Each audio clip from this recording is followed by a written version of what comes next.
With permission, Mr. Speaker, I would like to make a statement on yesterday's European Council. But before I do, I am sure that the whole House will welcome the news this morning that the Metropolitan Police have arrested Julian Assange. Arrested for breach of bail after nearly 7 years in the Ecuadorian embassy. He has also been arrested in relation to an extradition request from the United States authorities. This is now a legal matter before the courts. My Right Honourable friend, the Home Secretary, will make a statement on this later, but I would like to thank the Metropolitan Police for carrying out their duties with great professionalism and to welcome the cooperation of the Ecuadorian government in bringing this matter to a resolution. Mr. Speaker, this goes to show that in the United Kingdom, no one is above the law. Turning to the Council, my priority is to deliver Brexit and to do so in an orderly way that does not disrupt people's lives. So I continue to believe we need to leave the European Union with a deal as soon as possible. And of course, this House has voted repeatedly to avoid a no deal. Yet despite the efforts of members on all sides, we have not so far been able to vote for a deal. So ahead of the Council, I wrote to President Tusk to seek a short extension to the Article 50 period to the 30th of June. Critically, I also requested that any extension should be terminable, so that whenever this House agrees a deal and ratifies the withdrawal agreement, we can get on and leave. And I did this not merely to avoid a further delay beyond ratification of the withdrawal agreement, but specifically to retain our ability to leave the EU without having to hold European parliamentary elections on the 23rd of May. Mr. Speaker, the discussions at the Council were difficult, and unsurprisingly, many of our European partners share the deep frustration that I know so many of us feel in this House over the current impasse. There was a range of views about the length of an extension, with a large number of member states preferring a longer extension to the end of this year or even into the next. In the end, what was agreed by the UK and the EU 27 was a compromise, an extension lasting until the end of October. The Council also agreed that we would update on our progress at the next meeting in June. Critically, as I requested, the Council agreed that this extension can be terminated when the withdrawal agreement has been ratified. So, for example, if we were to pass a deal by the 22nd of May, we would not have to take part in European elections, and when the EU has also ratified, we will be able to leave at 11 p.m. on the 31st of May. In short, the date of our departure from the EU and our participation in the European parliamentary elections remains a decision for this House. As President Tusk said last night, during this time, the course of action will be entirely in the UK's hands. In agreeing this extension, there was some discussion in the Council about whether stringent conditions should be imposed on the UK for its EU membership during this period, but I argued against this. I put the case that there is only a single tier of EU membership with no conditionality attached beyond existing treaty obligations. The Council conclusions are clear that during the course of the extension, the UK will continue to hold full membership rights. In turn, I assured my fellow leaders that the UK will continue to be bound by all our ongoing obligations as a member state, including the duty of sincere cooperation. The United Kingdom plays a responsible and constructive role on the world stage, and we always will. That is the kind of country we are. The choices we face are stark, and the timetable is clear. I believe we must now press on at pace with our efforts to reach a consensus on a deal that is in the national interest. I welcome the discussions that have taken place with the opposition in recent days and the further talks which are resuming today. This is not the normal way of British politics, and it is uncomfortable for many in both the government and opposition parties. Reaching an agreement will not be easy, because to be successful, it will require both sides to make compromises. But however challenging it may be politically, I profoundly believe that in this unique situation, where the House is deadlocked, it is incumbent on both front benches to seek to work together to deliver what the British people voted for. And I think that the British people expect their politicians to do just that when the national interest demands it. I hope that we can reach an agreement on a single unified approach that we can put to the House for approval. But if we cannot do so soon, then we will seek to agree a small number of options for the future relationship, that we will put to the House in a series of votes to determine which course to pursue. And as I have made clear before, the Government stands ready to abide by the decision of the House, but to make this process work, the opposition would need to agree to this too. With the House's consent, we could also bring forward the Withdrawal Agreement Bill, which is a necessary element of any deal, whichever course we take. This bill will take time to pass through both houses, so if we want to get on with leaving, we need to start this process soon. And it could also provide a useful forum to resolve some of the outstanding issues in the future relationship. Crucially, Mr. Speaker, any agreement on the future relationship may involve a number of additions and clarifications to the political declaration. So I'm pleased that at this Council all 27 Member States responded to my update on the ongoing cross-party talks by agreeing that the European Council is prepared to reconsider the political declaration on the future relationship in accordance with the positions and principles stated in its guidelines and statements. The Council also reiterated that the withdrawal agreement itself could not be reopened. Mr. Speaker, I know the whole country is intensely frustrated that this process to leave the European Union has not still been completed. I never wanted to seek this extension, and I deeply regret that we have not yet been able to secure agreement in this House for a deal that would allow us to leave in a smooth and orderly way.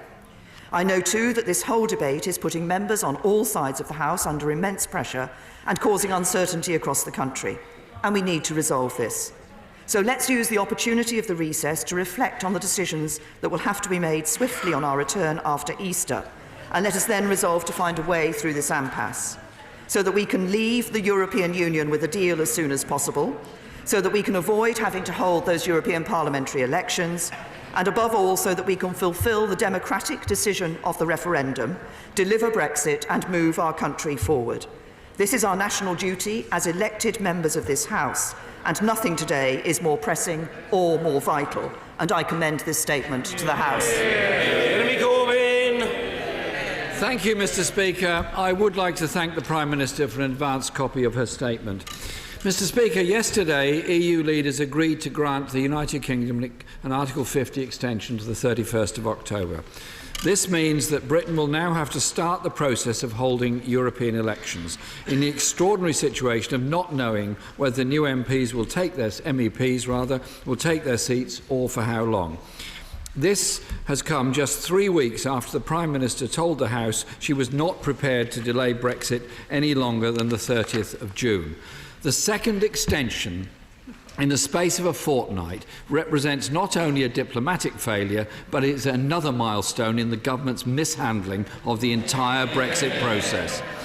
A measure of this could be seen in this House on Monday, when 1/3 of her party voted against her own policy to request a short delay and 4 of her cabinet members abstained. And can the Prime Minister also confirm that the request by the Leader of the House on Tuesday for the EU to reopen the withdrawal agreement has also been rebuffed? The Prime Minister stuck rigidly to a flawed plan, and now the clock has run down, leaving Britain in limbo and adding to the deep uncertainty of business, workers and people all across this country. Mr. Speaker, I welcome that the Prime Minister finally decided to reach out to the opposition last week and open talks to try and find a breakthrough. The fact that the invitation didn't even come at the 11th hour, but at 5 past midnight, 3 days after the Prime Minister had missed her own Brexit deadline of the 29th of March, is a reflection of the government's fundamental error in not proceeding by consensus. However, Mr. Speaker, I can report to the House that the talks now taking place between the opposition and the government are serious, detailed and ongoing, and I welcome the constructive engagement that we've had. Although this view may not be universally shared by many on the Conservative benches, I also welcome the indications from the government they may be willing to move in the key areas that have prevented the Prime Minister's deal from being supported on this side of the House. If these talks are to be a success, resulting in an agreement to bring our country back together, the government will have to compromise. That is why it is with disappointment that I read the Secretary of State for International Trade's letter this week, in what seemed to be an attempt to scupper meaningful talks by all but ruling out Labour's customs union proposals. A proposal, I might add, which is supported by business and industry bodies as well as by all leading trade unions in this country. It is a proposal that European Union leaders and the Irish Taoiseach just yesterday have said is both credible and negotiable. Labour will continue to engage constructively in talks because we respect the result of the referendum and we are committed to defending jobs, industry and living standards by delivering a close economic relationship with the European Union and securing frictionless trade with improved rights and standards. If that is not possible, we believe all options should remain on the table, including the option of a public vote. And, Mr. Speaker, we see no advantage in the proposals of the Secretary of State for International Trade to create distance and divergence in our trading relationship with our largest trading partner. This House must also bear in mind that after a deal has passed, the current Prime Minister said she will step down. We have no idea who may succeed her. So with that in mind, we have to entrench any agreement because some of those already throwing their hats into the ring have said they would scrap the Human Rights Act, they would rip up burdensome regulation, or would even prefer to leave without any deal at all. Some on the Conservative benches want nothing more than to use Brexit to create a race to the bottom, opening up our economy to US big pharma companies in our National Health Service, hormone-treated beef on our plates, slash workers' rights and consumer standards, and to have the UK become a virtual tax haven on the shores of Europe. Let me be clear to the Prime Minister and to the country, Labour will not support any deal that would leave us open to such a dystopian vision for the future of this country. It is incumbent on all of us now to find a way forward. We must continue to talk to each other, and if the government is serious, the red lines must move, and we must see a real compromise. I look forward to the discussions in the coming days, and even at this late stage, to work to find a deal that can command not only the support of this House, but, perhaps more importantly, the support of the public across this country too. Thank you, Mr. Speaker. And can I say to the Leader of the Opposition that the talks between the Government and the Opposition have indeed been serious, they are detailed and they are being taken forward in a constructive and positive fashion. We did, of course, offer talks at an earlier stage than very recently, but I'm pleased that we are now able to sit down in this way. He raised the issue about the European parliamentary elections. Of course, had members in this House voted with a majority to agree the withdrawal agreement on the 29th of March, we would have guaranteed leaving on the 22nd of May and not holding the European parliamentary elections. At the time, obviously, the Right Honourable Gentleman didn't feel able to support a deal to enable us not to hold those European parliamentary elections. It is still possible to do so, and we will continue to work on that. He talked about the need for us to protect jobs, industry and living standards, and indeed that is what we have been aiming to do with the deal that we agreed with the European Union. But not just in relation to the deal with the European Union.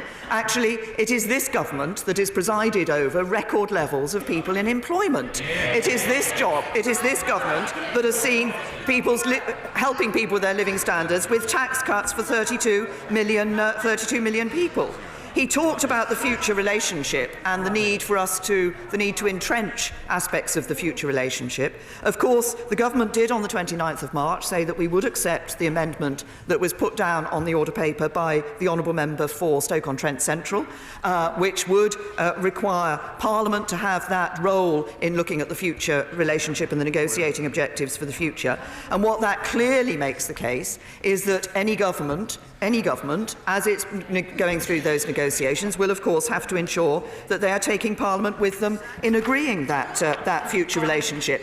And on the issue of coming together in an agreement, the point is very simple. I'm not prepared just to accept Labour's policies. The Labour Party isn't prepared just to accept our policies. As the Honourable Gentleman, the member for Holborn and St Pancras, has said, this takes compromise on both sides, and that's what we're doing, sitting down seriously to find a way that enables this House to ensure that there is a deal that commands a majority, so we can leave the European Union, fulfil the vote of the British people in 2016 in the referendum, and do so in a way that does indeed protect jobs and living standards and industry. Mr Kenneth Clark. May I urge my right honourable friend, the Prime Minister, to stick to her commitment to lead the country through to the conclusion of the Brexit process and to ignore some of the vicious attacks being made upon her by our more extreme right-wing colleagues.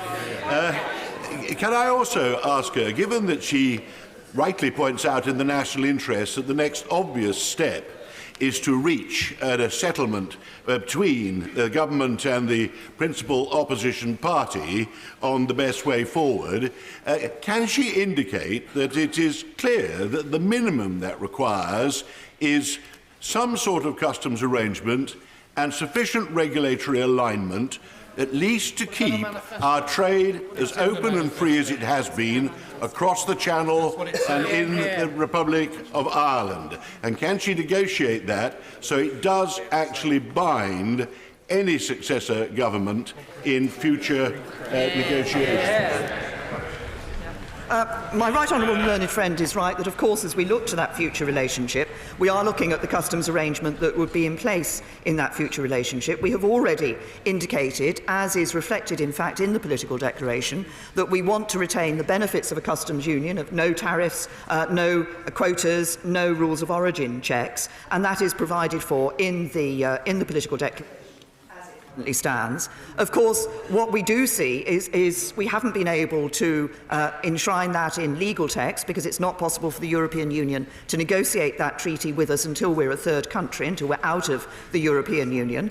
So any commitments that are made here will be about the negotiating objectives that we take through into that process, but there will still be negotiations to be had with the European Union. But in terms of adding to and clarifying what is in that political declaration and the position of the UK government. Obviously, as I've indicated, the EU Council have said that they would be willing to look at additions and clarifications to that political declaration. Ian Blackford. Thank you, Mr Speaker, and can I thank the Prime Minister for advance sight of her statement. Mr Speaker, what a total fiasco the past few weeks, months and years have been under this shambolic Tory government. The UK did not leave the EU in March, and thankfully, given the efforts of SNP politicians and others in this place, and the goodwill of the European Union, we will not crash out of the EU on Friday. What an irony that it's the European Union that's got the UK out of this mess. Let that be a lesson for members in this place. It is the EU that has put the interest of our citizens in the UK first, our businesses, our farmers and our fishermen. We should not be lambasting the EU, we should be thanking them. With the European Union agreeing to a further extension to Article 50, the Prime Minister must use this time to hold a second EU referendum with the option of remaining on the ballot paper. It is now a very real possibility that we can remain in the European Union. Mr Speaker, there were a total of 133 days between the 1997 general election and the devolution referendum in Scotland. As of today, there are 204 days until the new Brexit deadline on the 31st of October. So will the Prime Minister now remove the ridiculous excuse that there isn't enough time to hold a second referendum with Remain on the ballot paper? Scotland did not vote for Brexit and should not be forced to accept any Brexit deal that will harm our interests. The only way forward is to put the decision back to the people. Scotland will not support a Brexit deal cooked up by the Brexit-supporting Labour and Tory parties. So, Mr Speaker, let me ask this. Prime Minister, yesterday you ducked and dived my questioning, so a simple yes or no will suffice. Has your government offered a second EU referendum in talks with the Labour Party? Yes or no? No. Has the Labour Party requested a second EU referendum in the talks? Yes or no? Is the Labour Party cozying up to the Tories, asking to end freedom of movement as a price for their support for a Tory deal? Yes or no? And finally, Mr. Speaker, will the Prime Minister recognise that she cannot fix this mess alone? Stop ignoring the people of Scotland. Open up meaningful discussions with the devolved governments and with civic society. Start leading by listening, Prime Minister, and please get her head out of the sand. To the right honourable gentleman, the government has not offered a second referendum. And our position, I said to him yesterday in PMQs that our position on that issue had not changed. A second referendum has been rejected twice by this House, but of course, when legislation goes through, once we've agreed a deal and legislation is going through for the bill that puts that in place, I'm sure there will be members of this House, because there are members who do support a second referendum, who will want to press their case during that legislation going through. I continue to believe, it's not an excuse, there isn't an issue of excuse about timing. I believe that it's important for us to deliver on the first referendum that took place in 2016 on the result of that. And can I just say to the right honourable gentleman, if he's so interested in referenda, the question is, will he now abide by the result of the 2014 Scottish referendum? Yes or no? Sir William Cash. Thank you, Mr. Speaker. Does my right honourable friend, the Prime Minister, appreciate the anger that her abject surrender last night has generated across the country, having broken 100 times promises 100 times not to extend the time? She knows what I'm saying, and she's done that. Does she also accept that this withdrawal agreement undermines our democracy, the constitutional status of Northern Ireland, our right to govern ourselves, control over our laws, and undermines our national interest? Will she resign?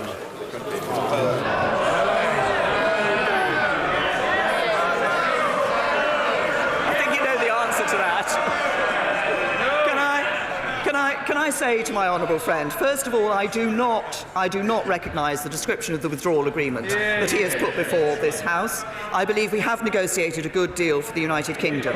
He references the fact that he's absolutely right, on many, many occasions in this House, and he and other members of my honourable friends have been keeping count. I had said that I wanted us to leave the European Union on the 29th of March, and indeed I did. I voted for the UK to leave the European Union on the 29th of March. I wanted us to set in train that guaranteed leaving on the 22nd of May. I voted to leave on the 22nd of May. Sadly, not sufficient number of members across this House voted to leave the European Union on those dates, and hence the extension has been requested to enable us to come to a position where this House can agree on a majority on a deal that we can then deliver on leaving the European Union. Hilary Benn. Thank you very much, Mr. Speaker. Can I thank the Prime Minister for putting the national interest above her party's interest in rejecting no deal, applying for and agreeing to an extension to Article 50.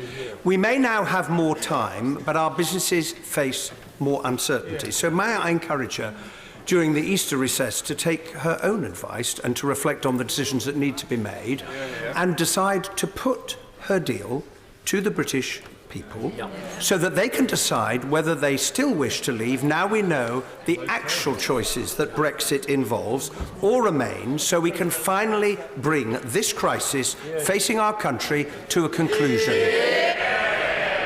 So to the right honourable gentleman, as I indicated to the leader of the SNP, neither I nor the government have changed our view on the need for this House, for this Parliament, to deliver on the result of the first referendum. But can I also say to the right honourable gentleman, as I said in my statement, I think it is for all of us across this House to recognise the decisions that now face us. It is for this House to determine whether we are going to deliver Brexit for the British people. We have that opportunity. We can work together to find an agreement that will command a majority of this House, and if we do that in time, we can leave the European Union without holding the European parliamentary elections. Dame Caroline Spellman. Mr. Speaker, in my region already there are car factories that are in a forced shutdown because of the Brexit uncertainty. So could I thank the Prime Minister for helping us avoid a no-deal crash-out, and through her, the 27 heads of state who supported that decision. Could she elaborate a bit more on her words about creating a forum to establish our future relationship with Europe? I thank my right honourable friend for her question. I think she's referring to references that I had made previously about the importance, as we're looking at that negotiation on a future relationship, for making sure not only that Parliament has a greater role in that process, but also that we take have wider consultations with civil society, with businesses, with trade unions. And it is the exact format of that forum has not yet been determined. But I think that will be an important element of the next stage of the process to ensure that all voices are being heard and can contribute to the debate on that future relationship.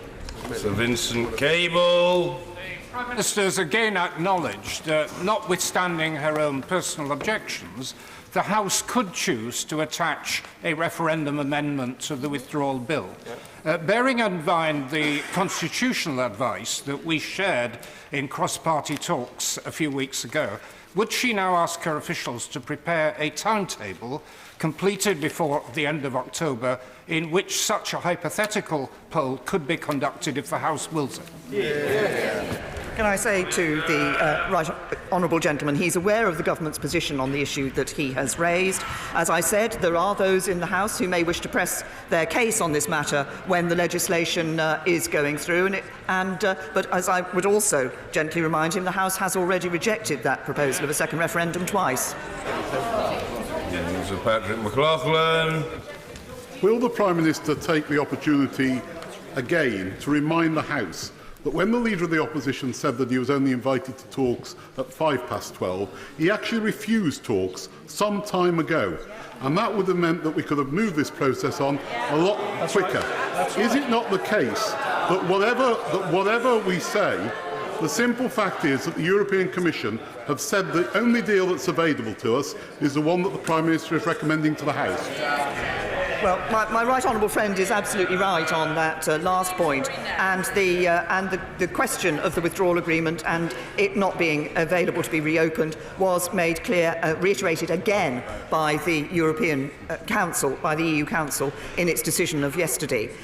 It is the case that it is some weeks ago that I first offered the Leader of the Opposition the opportunity to talk, and we had an initial meeting. There was then not the same level of follow-up meetings and the same level of interest. What I'm pleased about is I think there is a change in the approach that is being taken. We are both sitting down seriously, looking at these issues in detail and looking at them constructively. Mr. Nigel Dodds. Speaker, up until yesterday, the EU was saying very, very clearly that it wouldn't grant an extension unless there was a credible plan, either an election, a referendum, or the prospect of getting a withdrawal agreement through soon. It wouldn't grant an extension, and if it did, there would be stringent conditions. And in fact, neither of those things were held to by the European Union, because when they were faced with the unpalatable choice of a no deal, they backed down. Will the Prime Minister learn the lesson of that? She continues to reiterate what the EU have said about the withdrawal agreement and praise her withdrawal agreement. She and the rest of the front bench voted for changes to the backstop and to the withdrawal agreement, and the Attorney-General, in his devastating critique of it, said that it hadn't changed the fundamentals of what was agreed. So can the Prime Minister please examine where she's going with all of this, learn the lessons, and come back with something that can actually get a majority in this House? And will she also, just on the issue of extensions, bear in mind that the current session of Parliament is due to end, I understand, fairly soon. There is some talk around of extending this session beyond 2 years. And can I say, Mr. Speaker, on that point, that I think many in this House, including in this bench, would regard that as something that is not acceptable. Well, can I say to the Right Honourable Gentleman, we have consistently sought to change the withdrawal agreement, in particular to change the backstop. He will know full well that we have argued on many occasions for a time limit or a unilateral exit clause or the replacement by alternative arrangements. Before the withdrawal agreement was originally agreed in November, the government pushed consistently for an exit clause from the backstop, but the EU did not agree to it then. After the first meaningful vote, we raised the issue again, and we sought to change the withdrawal agreement and pushed for it to be replaced by alternative arrangements. On the 11th of March, we had an exchange of letters between myself and the Presidents of the Commission and the EU Council in January.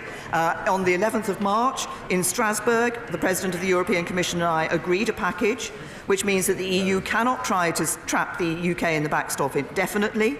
It's explicitly a breach of the legally binding commitments we have agreed if they do so. And there's a legal commitment that both parties aim to replace the backstop with alternative arrangements by December 2020. But the changes at every stage, we have been working to get changes to the withdrawal agreement. The European Union has been clear now. No. Well, the Right Honourable Gentleman says that they have backed down. Yes, I did put the case yesterday in relation to conditionality that he refers to, in relation to conditionality, and there was discussion around the table about that issue of conditionality, and the aspect that I think everybody around the table focused on is that there is only a single tier of membership of the European Union. There is only, legally, there is only a single tier of membership of the European Union, and they rejected the concept of conditionality on that basis. Sir Oliver Hill.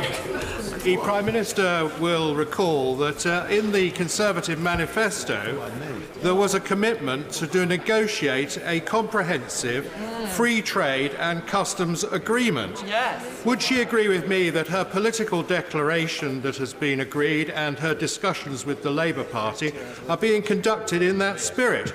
And will she keep going and try to keep to the timetable that avoids the European elections? Because many of us feel it's time to get this done. Can I say to my right honourable friend, we are indeed conducting those negotiations in the spirit that he has set out, and I do indeed want to achieve the timetable that he set. I think many of us across this House believe that it is important to do all we can to set in train to ensure that we can leave the European Union before the European parliamentary elections.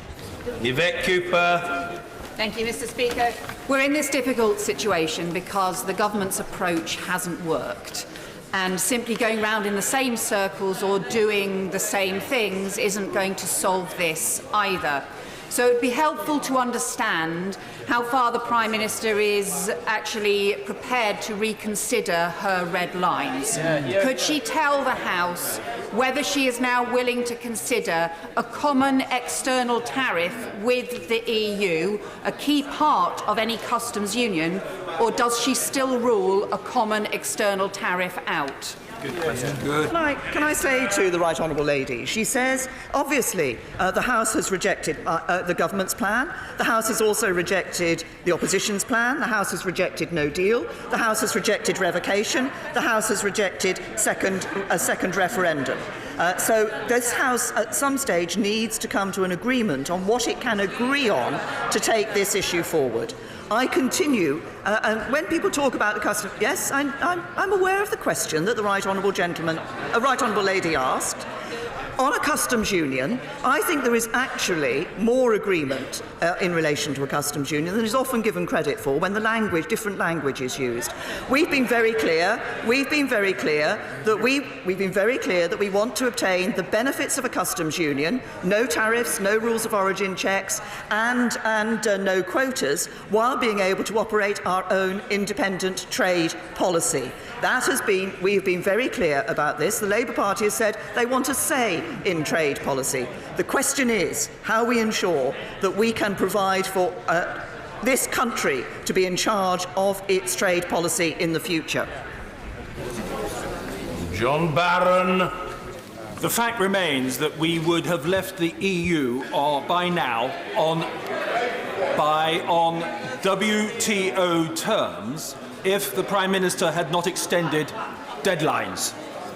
The investment decisions underpinning our strong economic performance in recent years have been taken in the full knowledge that we could be leaving on WTO terms. Will the Prime Minister therefore show more confidence and commit to this House that if this Parliament does not pass a deal, we will be leaving on WTO terms, terms by which we profitably trade with many countries outside the EU? I say to my honourable friend that I know, and he has continued to champion the concept of leaving without a deal with the European Union. I believe it is important for this country that we're able to leave in an orderly way. He references WTO terms. Of course, we trade with many countries across the world, not on WTO terms, but on the terms that are determined by the EU trade agreements with those countries. But actually, leaving without a deal is not just about our trade arrangements. It is about other issues. It is about our security as a country as well. There are other matters that a deal will cover. I continue to believe that leaving with a deal in an orderly way is in the best interests of this country, and that's what I'm pursuing. In the midst of these important and inevitably contentious exchanges, can I ask the House to join me in warmly welcoming in the gallery today former Speaker of the New Zealand Parliament, David Carter, accompanied by Deputy Speaker of the Parliament, the Honourable Anne Tolley MP. It's a great delight to welcome you both. You come from a country that we regard as a great friend, and David, you've been a great friend to us and to me. Welcome. Kate Owe. Mr. Speaker, does the Prime Minister not take any responsibility for the fact that she, a Conservative Unionist Prime Minister, signed up to this backstop originally without ensuring herself that she would get support in Parliament for it? Now we're in a situation where the only vote that went through this with a big majority was the Brady Amendment. Has she really done her best to ensure that we cannot get the backstop removed? It must be removed before this House will ever support her withdrawal agreement. Can I say to the Right Honourable Lady, as I indicated earlier, we have at every stage taken this issue of the backstop. We have been arguing with the European Union in relation to this issue. We did take the Brady Amendment as a result of the decision that was taken by this House. We took that issue back into the European Union. The changes that we saw in Strasbourg, the legally binding changes that were obtained in that Strasbourg agreement in Strasbourg between myself and the President of the European Commission, were a direct result of reflecting the views of this House. This government has been clear that not only is there an accelerated timetable to determine alternative arrangements that can replace the backstop, we have actually committed to putting money into the work that will ensure that we have those alternative arrangements to replace the backstop. The Right Honourable Lady knows my view is that the backstop should never be used, it need never be used, and we need to ensure that we have the relationship in the future. That's why the future relationship is the important way of sustainably ensuring that we're meeting all our obligations, including those in relation to a border between Northern Ireland and Ireland. Steve Baker. Mr. Speaker, of course the government continues in office thanks to the support of our confidence and supply partners. In the event that the withdrawal agreement is pushed through unamended over the heads of those partners, will the Prime Minister be seeking the confidence of the Labour Party? I say to my honourable friend, I recognise that in this House, reaching across the divide between the government and opposition front benches to attempt to come to an agreement on a matter is not usual practice. It is, I think, probably virtually unprecedented in the conditions in which we're doing it today. But I believe it is in the national interest for this House to deliver on the result of the referendum, for this House to deliver Brexit for the British people, and to do so in an orderly way.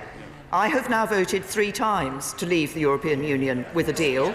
I want to see this House, by a majority, voting to leave the European Union with a deal, and that's the work we're carrying on, and that's where we try to find agreement across this House.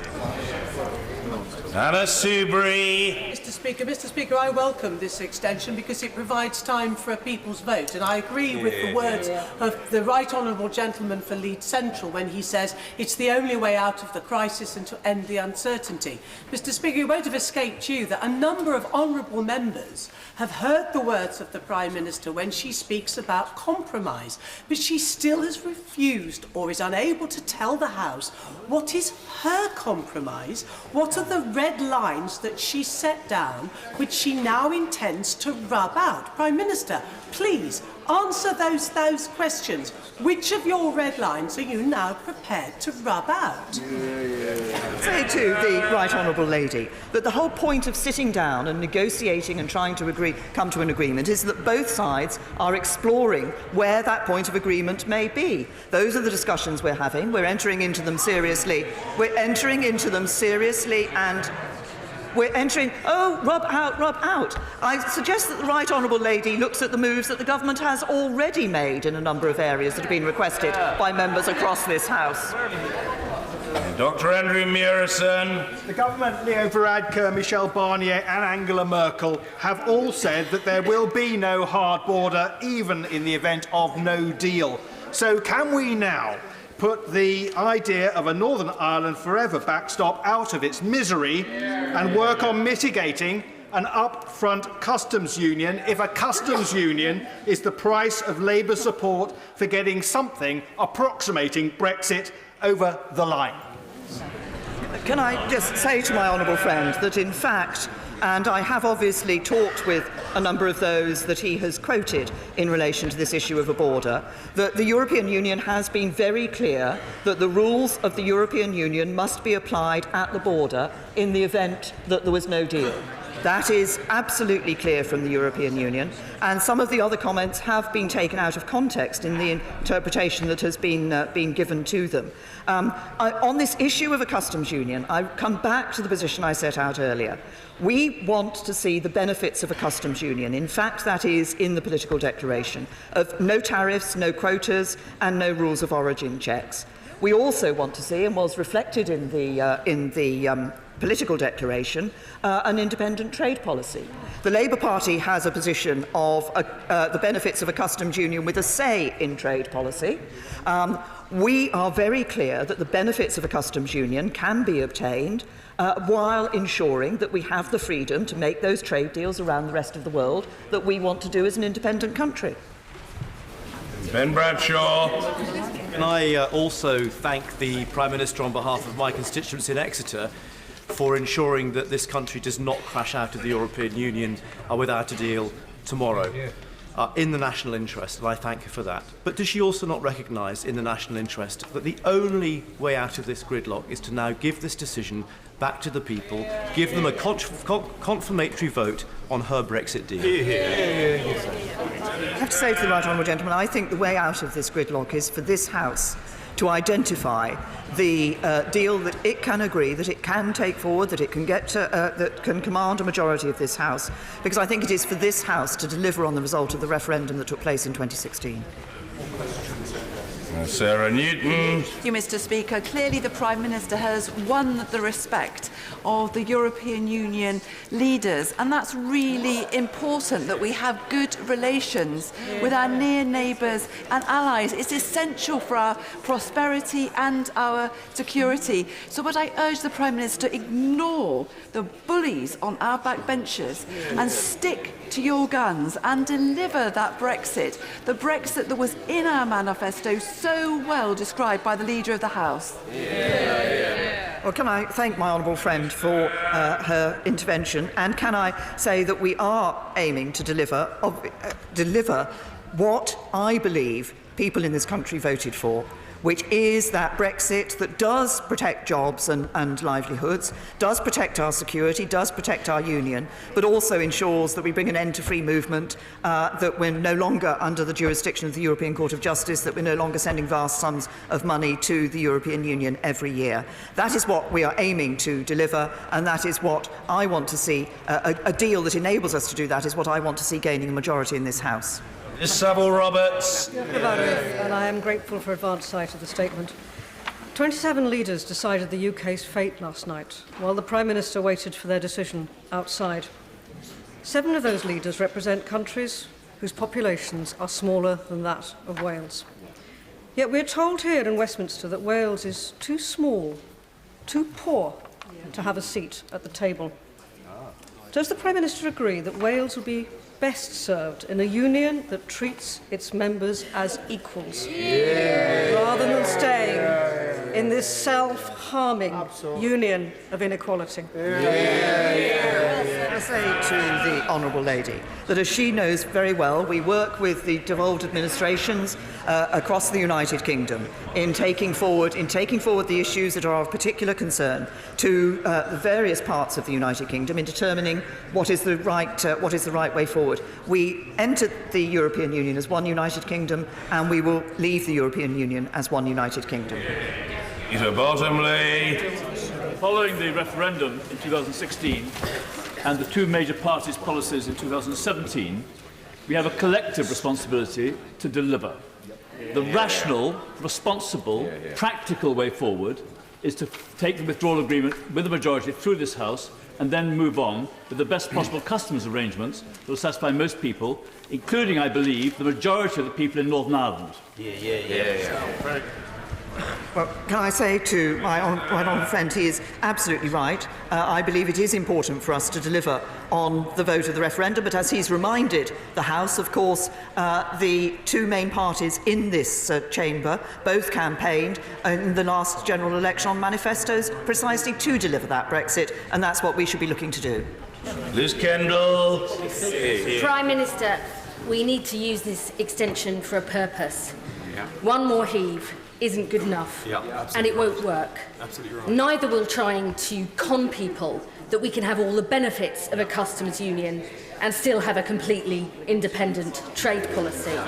So can I ask her once again, does she acknowledge, even if it's not what she wants, putting her withdrawal agreement to the public is the way to break this Brexit deadlock and get the resolution our country desperately needs? I genuinely believe that the way to break the Brexit deadlock is for this House to be able to agree on a deal that it will deliver on the vote of the British people. Boone. Thank you, Mr. Speaker. At Prime Minister's questions on the 20th of March, when I asked the Prime Minister why she was seeking to extend Article 50, having promised on 108 times not to do so, she said, as Prime Minister, I could not consider a delay further beyond the 30th of June. We now, sir, have an extension up to the 31st of October. Prime Minister, how are you going to honour that commitment you gave to the House on the 20th of March? Can I say to my honourable friend, this House and I can honour that commitment by voting for a deal that enables us to leave before the 30th of June. Pat McFadden. The Prime Minister has now applied for and been granted 2 extensions to the Article 50 period, and she did this to avoid the consequences of a no-deal Brexit, consequences which were laid out by the Cabinet Secretary 2 weeks ago. Rising food prices, shortages of food, stockpiling medicine, huge damage to manufacturing, and the weakening of our national security.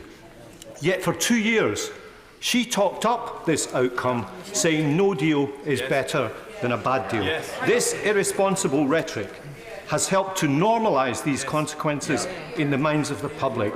Does she regret talking up no deal and legitimising an outcome which she knows is bad for the country, and by the acceptance of these extensions, she is desperate to avoid?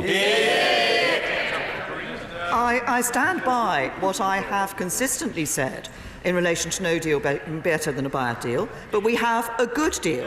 I say to the right honourable gentleman, I have voted on 3 occasions in this House for us to leave the European Union with a deal. And I think it's all members of this House who wish to deliver on leaving the European Union need to think about how we can come together and find a majority that enables us to do just that. I voted to leave with a deal. I hope the right honourable gentleman will want to vote to leave with a deal in the future too. Julia Lopez. Since the first defeat of the deeply flawed withdrawal agreement, the government seems to have focused on how to make all other options worse rather than how to make the agreement better. Given that this narrow strategy continues to fail and cross-party talks may not bear fruit, what assurances and outline did the Prime Minister give our EU friends on her Plan B, such that this latest extension becomes one with a purpose?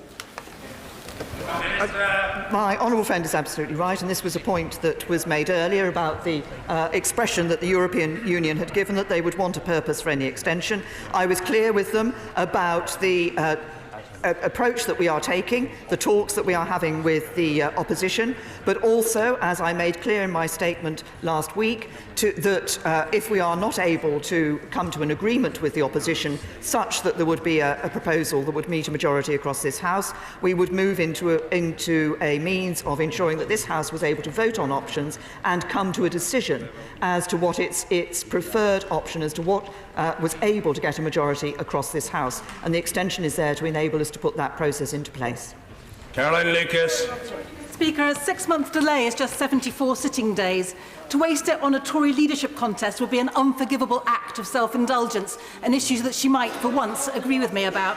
But she's wasted the last 2 years. Will she undertake not to waste one day further by supporting the immediate establishment of a House Business Committee so that we might just have a chance of have a process that is in the interests of the country rather than in the interests of the Tory party, with more votes being pulled at the last minute and more gameplay?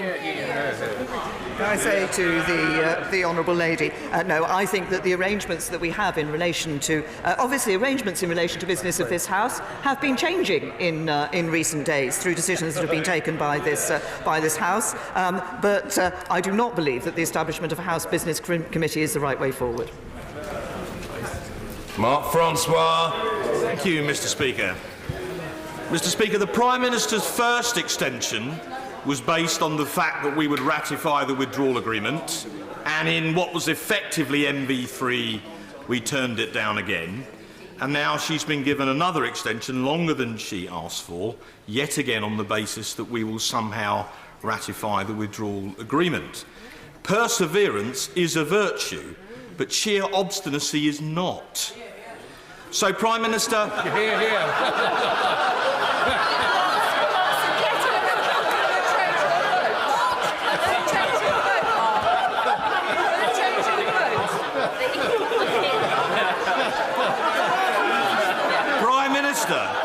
If, as I suspect, the Leader of the Opposition strings you along in these talks and then finds a pretext to collapse them and then throws in a confidence motion, what will you do then?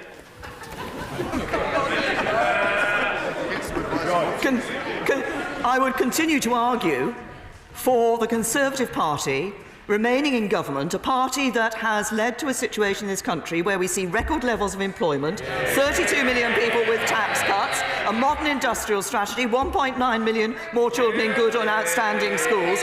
We're delivering for people, and that's why this party should remain in government. Stephen Doughty. This extension. I welcome the ruling out of a catastrophic no deal, and I welcome the fact that there are talks going on between our two parties, because I think it is important that we try and find consensus and attempt to break the deadlock. But can I warn the Prime Minister that attempting to decouple the issue of a deal from the issue of whether that goes back to the people for their confirmation will not be acceptable to many, many people on these benches, and indeed an increasing number on her own? And will she recognise that the only way to break the deadlock will be a confirmatory vote and putting this issue back to the people? Well, the honourable gentleman will have heard the answers I gave earlier in response to similar questions about this question of a second referendum. I do genuinely believe we gave a vote to the British people in 2016. I do genuinely believe we should be delivering on that. I think actually there is a view across this House that we should be delivering on Brexit. The question is finding an agreement across this House that enables us to do that, to get the legislation through and leave the EU. Maggie through. Can my honourable friend confirm that if we're to come together across this House and support a deal in a timely fashion after Easter, there would be every reason that we would not need to hold the European elections? Honourable friend is right. Obviously, it's a very tight timetable, but if we were able to have an agreement that commanded a majority across this House, and obviously we have to get the legislation through, but I believe my ambition and aim would still be to be able to do that such that we do not need to hold the European parliamentary elections. Joanna Cherry. Thank you, Mr. Speaker. Whenever the Prime Minister is asked about a second referendum, she's keen to remind us that that's been defeated twice in this House. But of course her withdrawal agreement has been defeated 3 times in this House.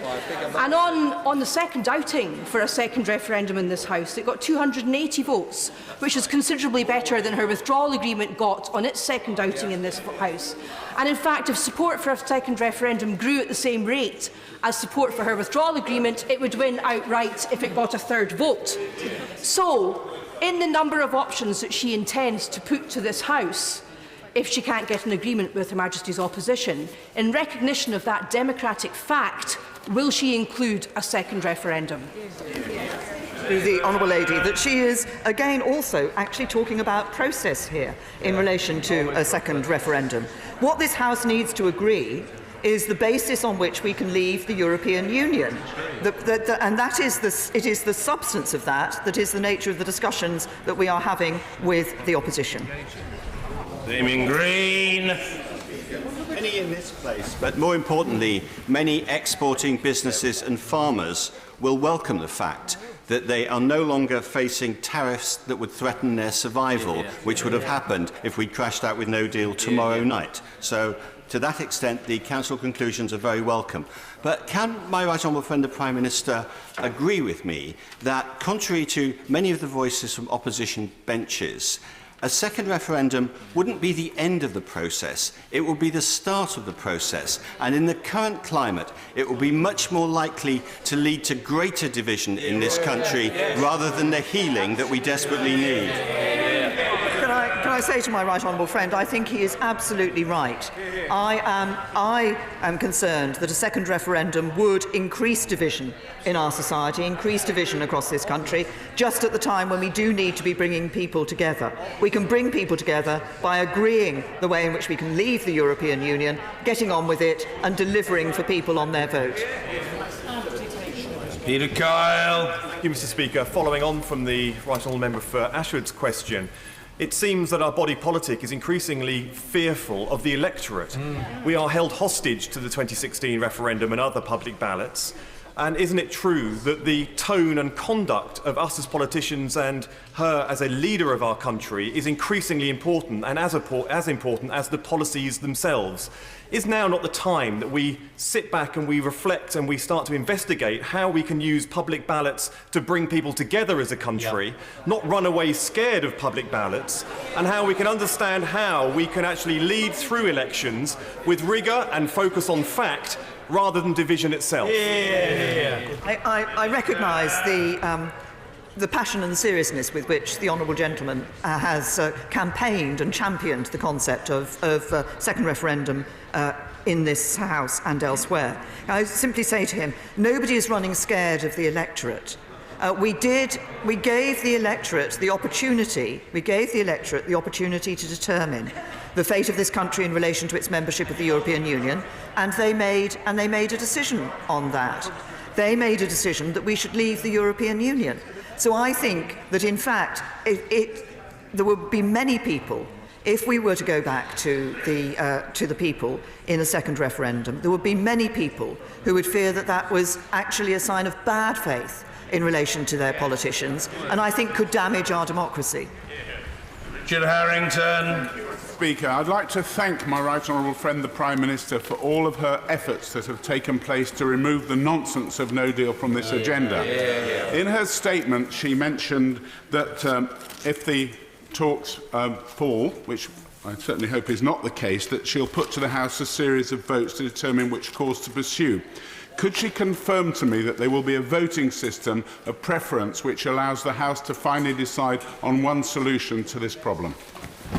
What I have said and what is the intention of the government is that if the talks with the opposition fail to find a point of agreement between us that we believe will get a majority across this House, we would work with the opposition to identify options and votes that will be put to this House to find a way of determining a single result. There are a number of ways in which it is possible to do that. I think what would be important would be ensuring that whatever system was chosen, were we in that position, whatever voting system was chosen, was genuinely going to come to a proper reflection of the views of this House.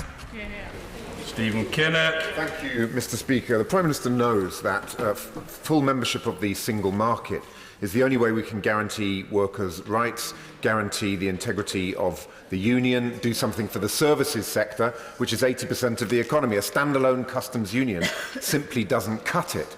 So in these options that will be presented to us if the talks don't work, can she guarantee that full membership of the single market through the European Economic Area will be an option that will be on offer amongst those options?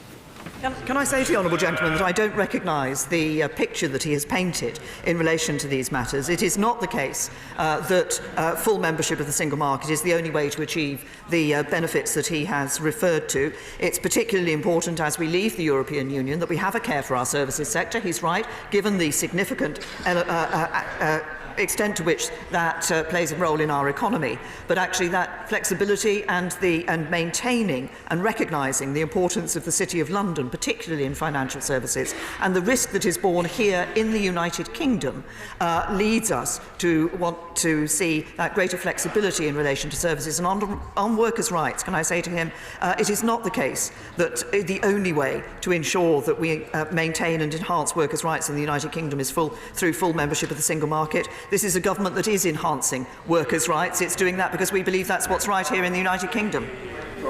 Sir Nicholas Soames. Speaker, will my right honourable friend agree with me that there are actually many other very important issues facing the European Union, including, for the moment, the United Kingdom, particularly in respect of the European Union's crucial relationship with China?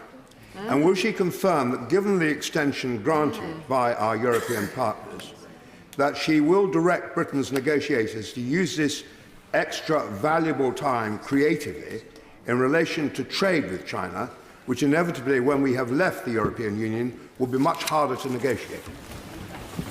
Well, can I say to my right honourable friend, he is absolutely right, of course, that there are a number of other issues facing the European Union, including its relationship with China. He will be aware of the benefits that we already have as a United Kingdom from investment from China and the interaction of trade that we have with China, and we will, of course, want to enhance that for the future. As a member of the European Union, during this extension, we will continue to participate and continue to operate with that duty of sincere cooperation and fulfil all our rights and obligations. Chukaramuna. Thank you, Mr. Speaker. The Prime Minister has wasted most of the last 2 years negotiating Brexit with her own divided party, when what she actually needs to do is rub out her red lines to bring this House and our country together. The problem is she always puts her party before country. So will she now commit to stopping flogging her dead horse of a deal, face down the hardliners in her own party, and give serious consideration to a people's vote, which her own Chancellor has said is a perfectly credible proposition? For the honourable gentleman to the answer I gave earlier. George Freeman. Would my right honourable friend agree with me as a former business minister that the businesses of this country, on whom we all rely, deserve better than this ongoing crisis and chaos, and need the certainty that could be delivered if every member of this House respected the referendum and in their constituency a vote to leave and voted for it? And could she tell me what to tell voters on the doorsteps on May the 2nd when my hard-working local councillors risk being thrown out after 4 years of really good work on our behalf for something they are not responsible for? Well, my honourable friend is absolutely right about the importance of us finding a way through in this House to deliver on Brexit and to ensure that we do that in an orderly way. And I would say to my honourable friend that on those doorsteps, I think what he should be saying to voters is, first of all, that this is a government which has been working to deliver Brexit and which continues to work to deliver Brexit. But when it comes to the local council elections, people should, I'm sure, recognise that if they actually want good local services and they want lower council tax, then there is only one way to vote, and that is vote Conservative. In Smith. Speaker, may I commend the Prime Minister for the flexibility that she's shown in recent days in rejecting no deal and requesting the extension to Article 50 that she'd previously rejected. And may I ask that she shows a similar spirit of compromise in accepting that one way in which she can get her deal through this Parliament is if she attaches to it a people's vote.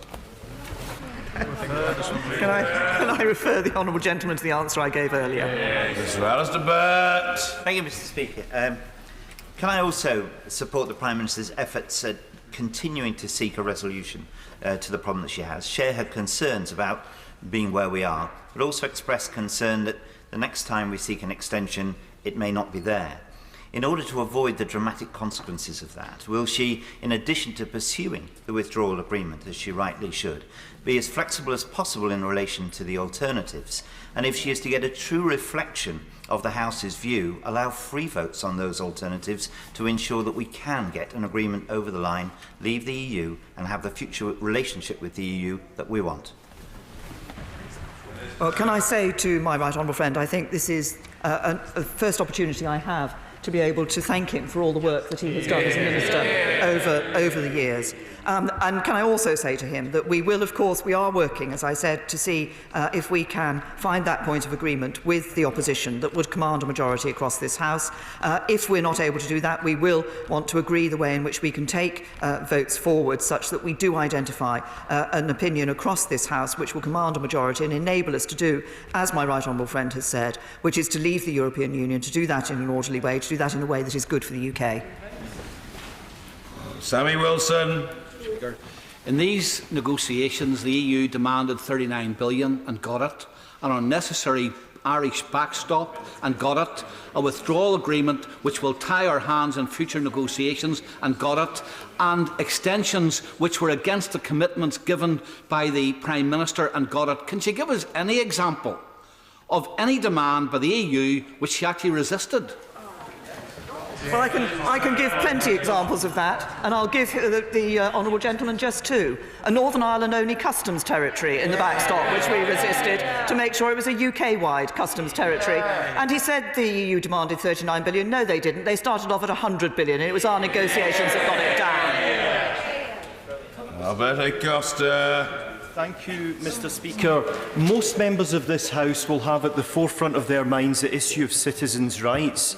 And whilst I welcome the Prime Minister's pledge to respect the rights of EU nationals here and the reciprocal rights that some Member States have given, in the absence of a withdrawal agreement, those rights are not underpinned by international law. Can I ask the Prime Minister if she can help arrange a meeting between me and the British in Europe, who represent over 1 million British citizens in Europe, and the 3 million with the Secretary of State for DEX-EU to discuss these issues? My honourable friend, he has resolutely championed the cause of EU citizens here in the UK and also UK citizens living in the European Union. And we welcome the contribution that EU citizens have made here in the United Kingdom. That's why we have given our guarantees to protect their rights and are working with the EU27, who have, to various levels, guaranteed the rights of UK citizens in living in their countries, and we continue to work to ensure that we have those reciprocal rights. But my honourable friend has raised an issue which is of importance. I'm very happy to ensure that he and those representatives are able to meet the Secretary of State to discuss these issues. Aaron Buck. Mr. Speaker, the Prime Minister has referred to the withdrawal agreement implementation bill, which I assume we can assume is ready to go. Can she tell the House how the government intends to judge when and whether it will be in a position to bring forward that bill? Well, I think one of the first points that I would make to the Honourable Lady is, of course, that crucially we will see how the talks with the opposition progress. As I say, there were further talks taking place today. These talks have been conducted in a positive and constructive manner. I look forward to them continuing to be conducted in that manner. And obviously, if we are able to meet a point of agreement with the opposition in relation to the way forward, then that is what we will seek to bring to this House. Mr. David Jones. Mr. Speaker, the Prime Minister has spoken of the need for compromise. So will she undertake that in the additional 6 months or so that we've been allotted as a consequence of the Article 50 extension, she will seek to persuade the European Union of the need to compromise on the issue of the Irish backstop and show less obduracy? And will she explain to them that for so long as the Irish backstop remains unamended, it is extremely unlikely that the withdrawal agreement will be approved by this House? Can I say to my right honourable friend, as I enunciated earlier, we have been over the last, not just the last few months, but indeed in advance of the withdrawal agreement being agreed in November, been pressing the issue of the Irish backstop. As my right honourable friend knows, changes have been made. Legally binding changes were obtained in the agreement between myself and President Juncker at Strasbourg in early March. Those changes were, of course, brought to this House. The House then continued to reject the withdrawal agreement. What we are now doing is finding a way through that ensures that the deal that we have agreed with the European Union can find a majority in this House. And once again, the European Union has been clear that the withdrawal agreement is not open for renegotiation. Mrs. Ellen Goodman. Thank you, Mr. Speaker. The 6 largest manufacturers and the National Farmers Union in my constituency all pressed to take no deal off the table, and I'm extremely glad that that has happened. When the Prime Minister next looks at the opposition's proposal for a permanent customs union, will she bear in mind the example of Turkey, which is in a customs union but also has its own separate trade deals with third countries? I can assure the Honourable Lady that people have spoken to me both positively and negatively about the Turkish example in relation to a customs union, because in practice Turkey does not find itself able to have that freedom in relation to their trade deals because of the arrangements that they have with the European Union. Bill Grant. Thank you very much, Mr. Speaker. I have AGA, a timber processing plant in my constituency, and for the first time in 20 years it is maxed out in storage and at great expense secured additional product storage, all due to Brexit uncertainty. Will my right honourable friend recognise these costs can't be borne indefinitely, and we collectively as a Parliament need to get the Brexit deal done to bring certainty to all our businesses? Can I thank my honourable friend for bringing home in a very real way the impact that the uncertainty is having on businesses across this country. I do want to bring an end to that uncertainty. I want to do that as soon as possible. We can only do that if this House is able to come together and find a majority for a deal and that enables us to leave. Deirdre Brock. Mr. Speaker, Guy Verhofstadt said it is a simple fact there is no big obstacle to an independent Scotland rejoining the EU. Yet the PM said yesterday independence would mean Scotland being thrown out of the EU, and indeed that's what the people of Scotland were told time and time again in the run-up to the independence referendum.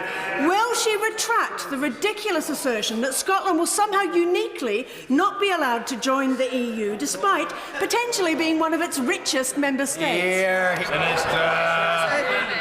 Can I say to the Honourable Lady, I think she just needs to recall the statements that were clearly made by the European Union at the time of the issue when Scottish independence was being considered in terms of the referendum. And the point is very simple. The SNP at the time was saying that Scotland, if it voted for independence, could just carry on being a member of the European Union. What the EU was very clear that Scotland would have to apply to become a member of the European Union, and that was very clear at the time of independence. And that was said clearly by the European Union. Antoinette Sandbach. Thank you, Mr. Speaker. My constituents welcome the fact that the Prime Minister is trying to work cross-party to secure a final resolution to Brexit. Can I ask her, when considering her red lines, to look at the evidence of the Comres poll that was conducted immediately after the referendum vote that indicated only 35% of those voting leave believed that they were voting to leave the single market or the customs union? And will she do a value for money assessment on our confidence and supply partners, where they are both undermining confidence in the UK and failing to supply votes? I say to my Minister. I can just say to my honourable friend, I think that when people voted across the United Kingdom to leave the European Union, obviously individuals voted for different reasons, but I think underlying the vote was that desire to ensure that the United Kingdom, as an independent nation, could make decisions for itself in a number of areas where it was previously not making those decisions. What we want to see, I think collectively across this House, what people want to see is, outside the European Union, us continuing to have a good trading relationship with the European Union. I think that deep and a special partnership that we have spoken about is important for us for the future to have with our nearest neighbours, and that's what we're pursuing. Lady Herman. Thank you very much indeed, Mr. Speaker. Prime Minister, today when the cross-party talks resume with the Labour Party, may I suggest that the Labour leader is firmly reminded that he cannot pick and choose the days on which he stands up and defends the Good Friday Agreement. He, yesterday at Prime Minister's questions, was quite happy to stand up, and quite rightly. He stood up and defended the Good Friday Belfast Agreement to mark the 21st anniversary of the signing of that agreement. He described it as a great achievement by the then Labour Party, and it was. It brought peace, which we cherish in Northern Ireland and right across the United Kingdom. But the Leader of the Opposition must stand up every day and defend the Good Friday Agreement. Order. Sorry, can I just very gently say to the Honourable Lady that questions to the Prime Minister about matters for which she is responsible. The Prime Minister is not responsible for what the Leader of the Opposition does or doesn't say, and we've got a lot to get through, so we need it in a sentence. Lady Herman. Thank you, Mr. Speaker. So in the cross-party talks today, may I urge the Prime Minister to remind the Leader of the Opposition that the Good Friday Agreement and the protection of the constitutional position of Northern Ireland and the consent principle are guaranteed by her Brexit deal, and it is therefore something that the Labour Party should support. Thank you. The Honourable Lady makes a very important point. The Brexit deal does defend the Belfast Good Friday Agreement. We are very clear that we retain, will continue to meet the commitments that we as the United Kingdom Government have in relation to that agreement. That is recognised on all sides, and that is part of we've made those statements clearly within the deal that we've negotiated with the European Union, and I believe another reason why it should be supported. Chris Heaton-Harris. Thank you. How difficult is it to negotiate with our EU partners now when actions taken by this Parliament and in advice given to her in number 10 mean that my right honourable friend has no choice but to take whatever she is given by our European partners? Can I first of all, I think this is also my first opportunity to thank my honourable friend for the work that he has done. The fact that we have made the preparations we have for no deal are largely down to the work that my honourable friend has done as the Minister responsible for that in DEXU during his time there. Of course, this House earlier this week did vote to require an extension to be requested from the European Union.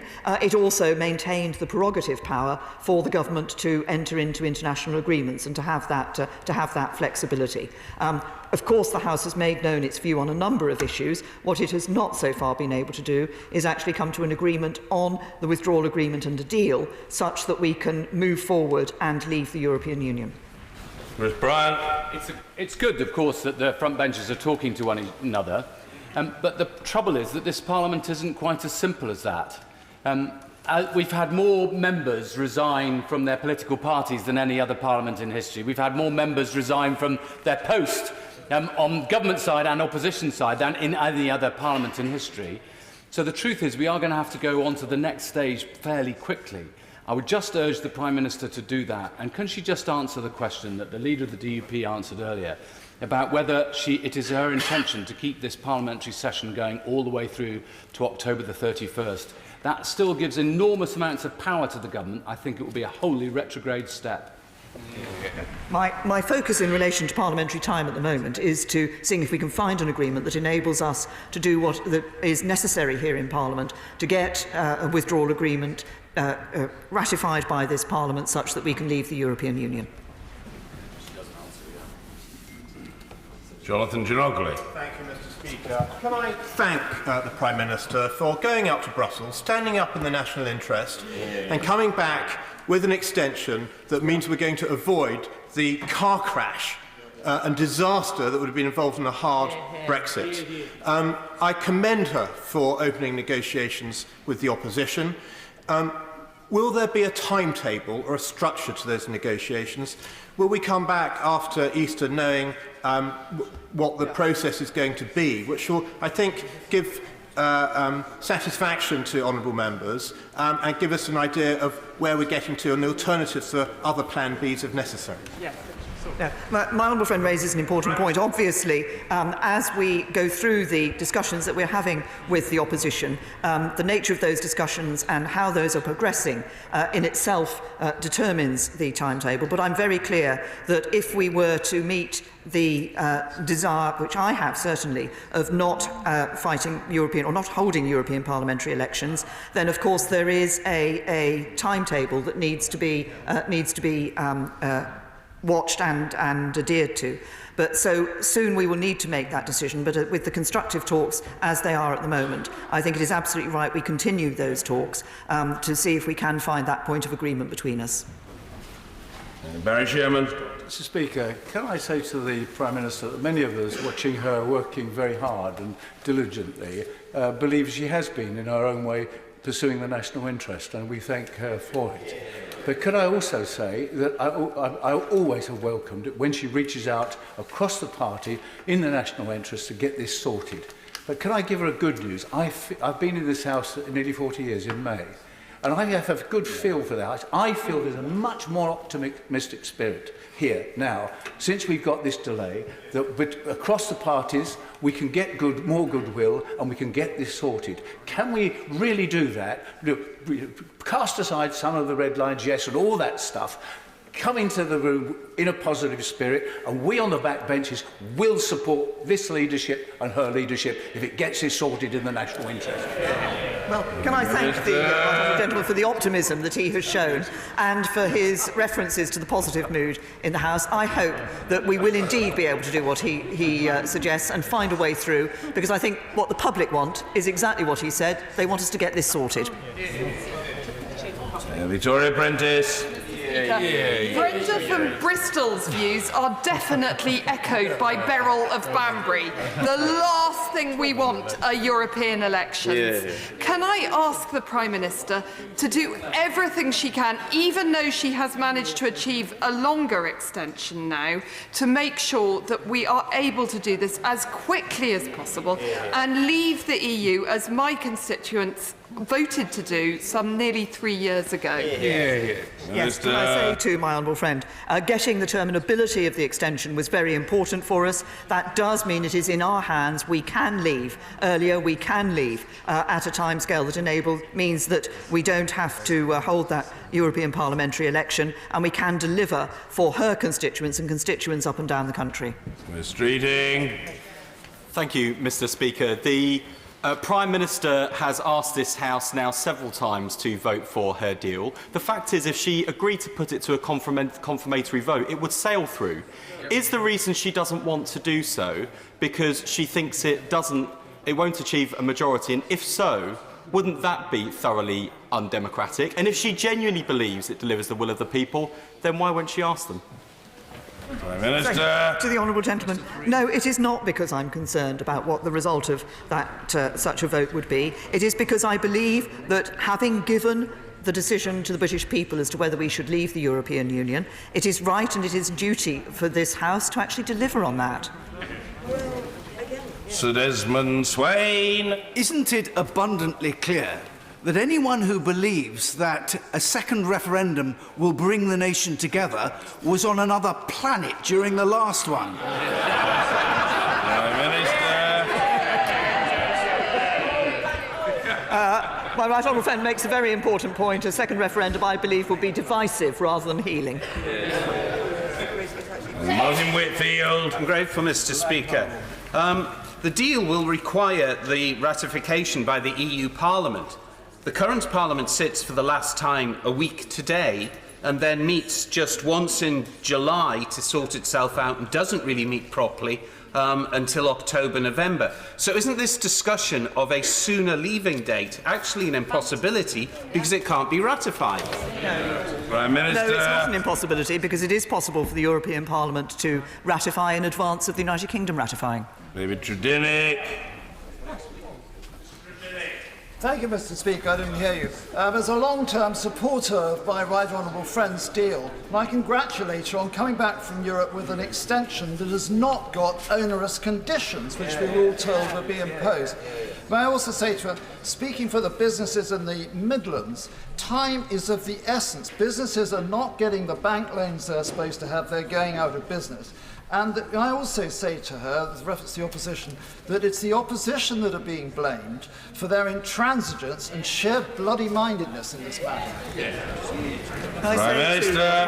My honourable friend, in relation to businesses, I think he's absolutely right, and time is of the essence. It is important that we bring the uncertainty that businesses are facing to a conclusion, and that's why I think it is absolutely right that we do everything we can to find a way through a majority in this House that delivers on Brexit and does it in an orderly way and gives certainty to those businesses. Mary Cray. President Tusk urged her to use the time well, and her EU counterparts have urged a duty of sincere cooperation upon her.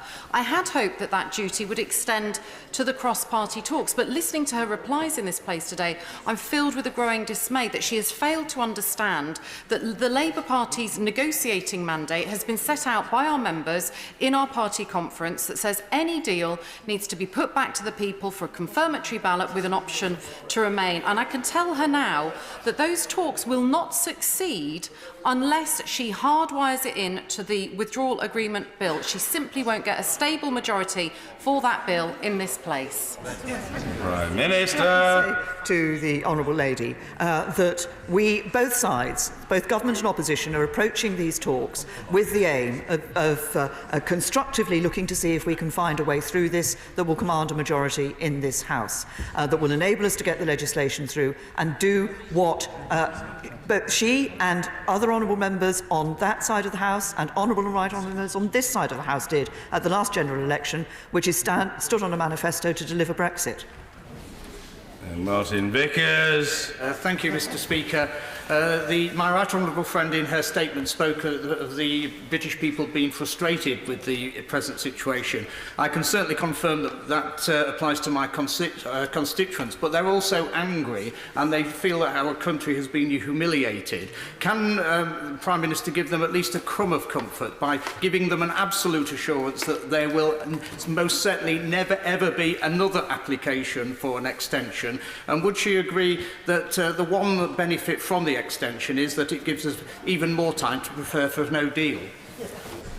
Can I say to my honourable friend, can I first of all thank him for the support that he has recently shown for the deal, because the best way that we can give that confidence to his constituents is by ensuring that in this House we agree a deal and then we're able actually to deliver the leaving of the European Union. Geraint Davis. Mr. Speaker, you said a moment ago that the European Parliament can vote to ratify the deal before this Parliament, and presumably during that interlude there will be further negotiations to change the political declaration. So can she tell me how she intends to entrench any agreements in good faith between the two parties in the political declaration, if not by a public confirmatory vote which will make those political declarations sustainable rather than ripped up by a future leader? I say to the honourable gentleman that we have already indicated the intention that we have to ensure that Parliament has a greater role in the negotiations in relation to the future relationship in future by accepting, as we said on the 29th 29th of March the amendment in the name of his honourable friend, the member for Stoke-on-Trent Central. We can also look, the elements of this are about the political declaration. There are also elements that are about what we do here in this House, in UK legislation, to ensure that we're entrenching objectives for that future relationship. Of course, the negotiation still has to take place with the EU on that future relationship, but there are many steps that we can take here in the United Kingdom to give confidence to members of this House. Sir Geoffrey Clifton-Brown. Thank you, Mr. Speaker. The Prime Minister's resolve, especially with her lack of sleep, in trying to persuade this House to come up with a solution that is acceptable to our Brexit problem, is to be highly commended. In return, will she continue to resolve to press our European partners for the only thing that's had a majority in this House, namely the Brady Amendment combined with the Malthouse Compromise? Well, can I say to my right honourable friend that the position in relation to the withdrawal agreement has been reiterated by the European Union Council. But of course, the point of the Brady Amendment was that alternative arrangements should be in place that could replace the backstop. We are, and one of the things that we have agreed with the European Union is a timetable for work on those alternative arrangements. And as I indicated earlier in response to a question, the government has committed money, funding for the work that is necessary to ensure that we will be in that position, such that at the end of December 2020, the backstop would not need to be used, and if interim arrangements were necessary, those alternative arrangements would be available. Patrick Grady.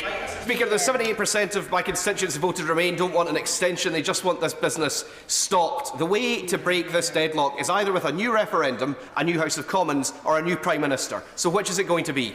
Prime Minister. I say to the honourable gentleman, he knows full well that I believe it is the duty of this House, I believe it is the duty of this Parliament to deliver on the result of the referendum that took place in 2016, to do that with a deal to leave the European Union in an orderly way, and that's what we're working to do. Charles Vara. Thank you, Mr. Speaker. This House very much appreciates the Prime Minister's desire to leave with a deal. However, the Prime Minister will appreciate that a responsible government must prepare for all eventualities. There are members in this House who do not favour a no-deal scenario because they feel that the country is not ready to leave in such circumstances.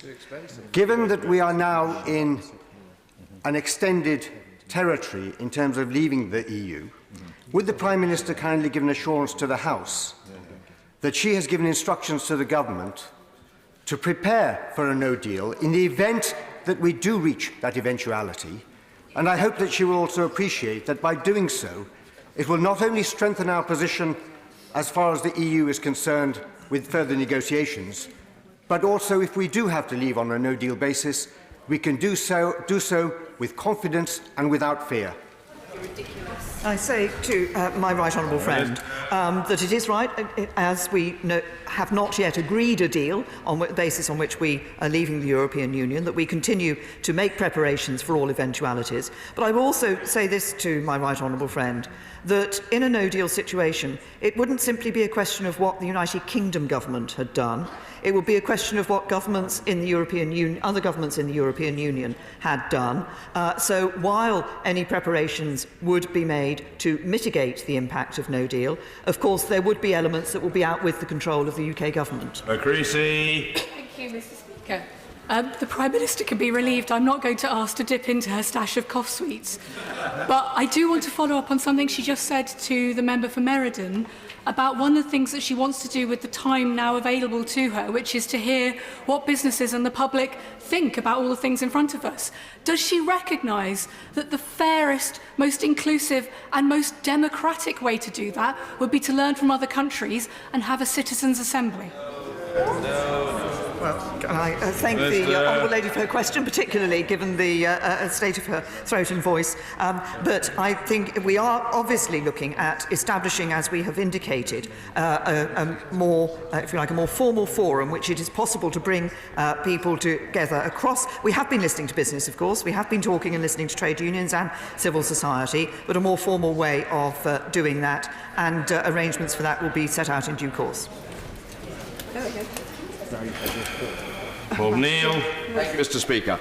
Will the Prime Minister accept the very clear message I got from my fellow commuters from Chislehurst this morning, who I think are very representative of my constituency, that she has done the right thing by the country in avoiding a no deal, which would have done real harm to their real-world jobs and businesses?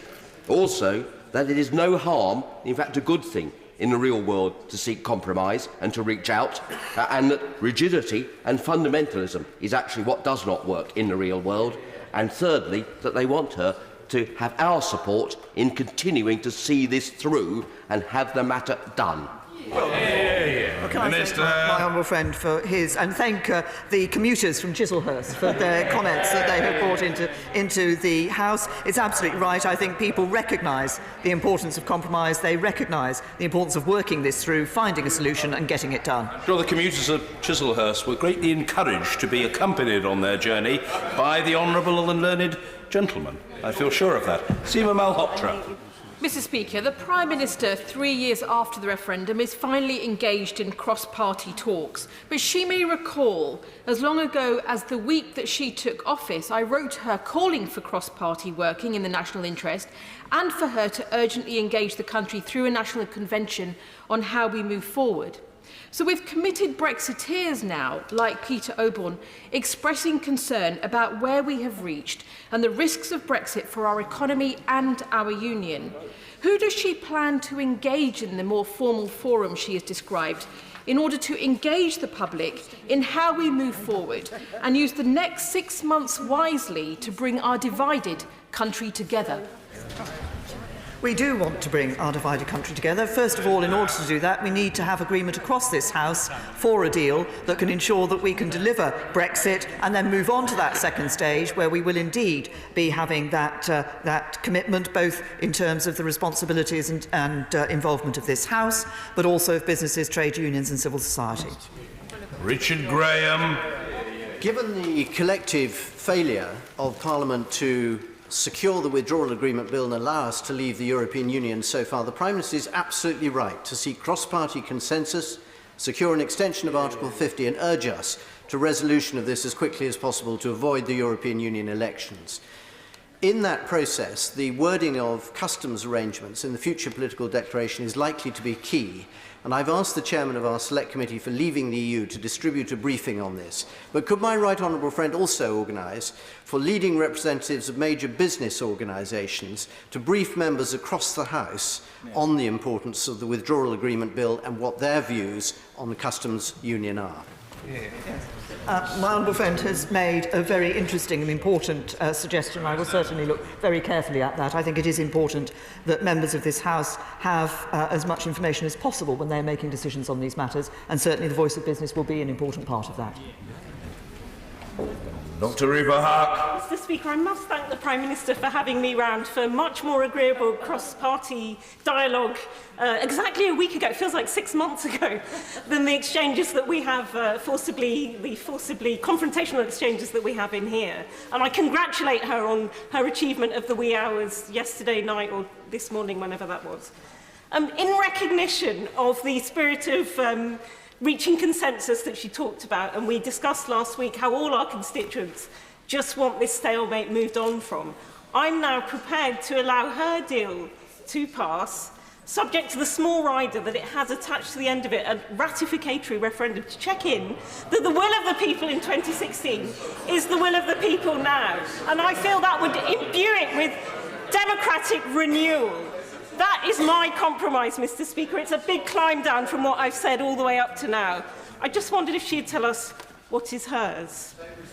Well, can I say to the Honourable Lady, and I was happy to have a discussion with her last week, and can I just say to her, I think in her question to me, she referenced the need that constituents feel to be able to move on from this situation. Can I just say to her gently that I don't think holding a second referendum would enable people to move on. It would have further discussion, further division. Jeremy Lefroy. Thank you very much, Mr. Speaker. Can I thank the Prime Minister for all that she's done over the last weeks, days and months, and for what she achieved yesterday. Would she also join me in thanking Sir Tim Barrow the UK's representative to the European Union and his staff, and indeed many of the fellow leaders at the European Council who showed great goodwill towards the United Kingdom in coming to this agreement and listening to the points that she made. They are our partners for the future, whatever that holds. Minister. Can I say to my honourable friend, I'm very happy to congratulate and welcome Sir Tim Barrow and all his staff on all the work that they have done. They've been putting long hours in on behalf of the United Kingdom and made a really important contribution to the work that we've been doing with the EU in negotiating this particular deal. And can I also say that he's absolutely right. Those EU leaders were willing to come. Some broke off election campaigning. One restricted a trip that he was due to make to Vietnam, in order to come round the table to get that agreement yesterday, and I was grateful to them for that. They are our partners. They will continue to be our partners. On break. When 2 years ago the Prime Minister was devising a Brexit that reflected the will of the people, I assume it didn't include many elements of Labour policy. So if the Prime Minister agrees a blue-red Brexit with the leader of the opposition, it cannot, by definition, reflect her interpretation of the will of the people. Doesn't that make the case for a people's vote unassailable? Minister. Can I say to the right honourable gentleman, I think there are actually many things and plenty of things on which we agree with the opposition on this matter: ending free movement, protecting jobs, upholding and enhancing workers' rights. These are all things that we agree on. So there is much that we do agree on. We're working to see how we can come to a final agreement between us that would get a majority across this House. Vicky Ford. Thank you, Mr. Speaker. 10 years ago, European elections were held in the heat of the expenses scandal, and many voters chose to stay at home. 2 members of the British National Party were sent to represent our country, despite the fact that less than 3% of voters actually voted for them, and despite the abhorrent policies of that party, which denied membership to anyone whose face was not white. So can I urge my right honourable friend, the Prime Minister, and the Leader of the Opposition to do everything they can to resolve this impasse so that we don't need to fight European elections, but if we do, to fight them with a positive attitude from the centre and not to hand a platform to extremists again. Well, my honourable friend makes a very important point, and I think I do believe, and I would hope that this is a view that is shared across the House, that we should be working to try to ensure that we do not need to hold those European parliamentary elections, that we are able to get an agreement that can see a majority across this House so that we can leave and not hold those elections. And I think it is very important, as she says, that we do not see platforms being given to extremists. Dr. Paul Williams. Mr. Speaker, when there are problems in a relationship, we encourage couples to keep on talking. When there's an industrial dispute, negotiations are always best. When there's a dispute between countries, we encourage people to talk. Why does the Prime Minister think that having a binding public confirmatory vote would be so divisive? Can I say to the honourable gentleman, first of all, can I say his exemplification of when there are issues of which people disagree, the ability to come together and talk is an important element, which is exactly what I'm doing with the opposition at the moment. But as I've said before, I think that one of the reasons why I think that a second referendum would be divisive is because I think there were many people who felt that they voted for a conclusion in the first referendum and would feel that they would lose their trust in politicians if we failed to deliver on that. Matt Warman. 76% of my constituents voted to leave the European Union, and every day this Parliament fails to deliver on that is another day that their faith in democracy is diminished. So can I say to the Prime Minister that this is about more than Brexit, and that a second referendum would be a hammer blow to that faith in democracy, and we cannot let that happen? No, my honourable friend speaks powerfully on this issue, and as I have indicated in answer to a number of questions, I believe we do have a duty in this House to deliver on the vote of the British people, to deliver Brexit for them. Kevin Ollenreich. Thank you, Mr. Speaker. In last week's indicative votes, the opposition front bench moved one of their key red lines and supported a solution that does not include a permanent customs union, but instead includes a customs arrangement. Now that we're virtually on the same page, isn't now the time to put party politics aside and work cross-party to agree a deal in the national interest? Well, can I say to my honourable friend, I think it is that the public expect no less of us, that at a time such as this, when there has been this deadlock, that we are willing to work together, politicians are willing to sit down and talk together and find a solution, and that's exactly what we want to do. Rachel Mascon. Thank you, Mr. Speaker. To date, the Prime Minister has failed to move on her red lines, so has not, in sincerity, reached out across this Parliament, let alone this country. Parliament, our nation is stressed, it's hurting, it's dividing and it's breaking. So how will the Prime Minister use the time available to her to bring our country together and heal the divides in our nation? And will she work across the House to do this? Can I say to the Honourable Lady, that is exactly what we are doing. We are having talks in a very positive, constructive atmosphere, looking in detail. Of course, we've both started, as I say, I think there's a lot that we agree on. There are some differences between us, but we're working to find, if we can find agreement between these. The Honourable Lady talks about the country and bringing the country together. I think a first step in bringing the country together is being able to bring this House together to find a deal so that we can deliver Brexit. Mike Wood. Speaker, my right honourable friend is aware of my view of a lengthy extension, but the extension period that she's negotiated ends if an agreement is ratified.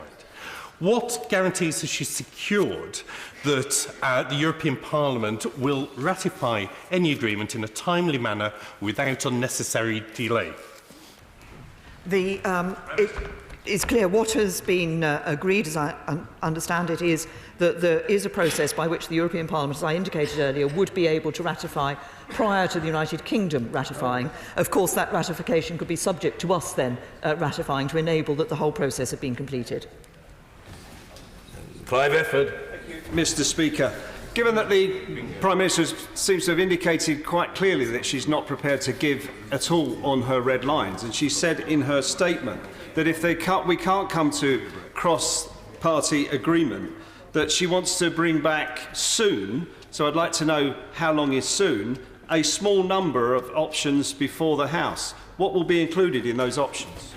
Can I say to the honourable gentleman, first of all, I have indicated on a number of occasions now that we are working constructively and positively with the opposition to find that point of agreement between us.